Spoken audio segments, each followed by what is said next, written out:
Welcome students, আজকে আমরা চলে এলাম আরেকটা এক্সপেরিমেন্ট নিয়ে, যেটা বেসড অন হাইড্রোস্ট্যাটিক্স। হাইড্রোস্ট্যাটিক্স চ্যাপ্টারটা তোমরা ক্লাস 8 to 10 সমস্ত পর্বে কিন্তু পাবে, এমনকি ক্লাস 11-এ গিয়েও পাবে। সুতরাং চলো আমরা এর উপর বেস করে এক্সপেরিমেন্ট আগে থেকে, তখনই তার উপর একটা আপথ্রাস্ট কাজ করে। কিন্তু আপথ্রাস্টের থেকে যদি বডির ওজনটা বেশি হয়ে যায়, তাহলে সেই বডিটা সিঙ্ক করে যায়। যেমন এই নেলটা দেখো সিঙ্ক করে গেল, দেখলে তো তক্ষণই। কেন না, আপথ্রাস্টের থেকেও ওর ওয়েটটা অনেক বেশি। এবার আমি ব্লেডটা কিন্তু দেখো আমি রাখবো জলের ওপর, কিন্তু ওটা সিঙ্ক করবে না। এটা করছে না কেন না, এর উপর যে আপথ্রাস্টটা কাজ করছে সেটা এর ওয়েটের থেকে অনেক বেশি। আপথ্রাস্ট তোমরা জানো যে ভলিউমের উপর ডিপেন্ড করে।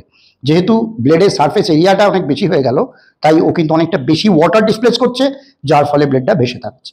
এই একই কারণে জাহাজ ভেসে থাকে এবং পেরেক জলে ডুবে যায়।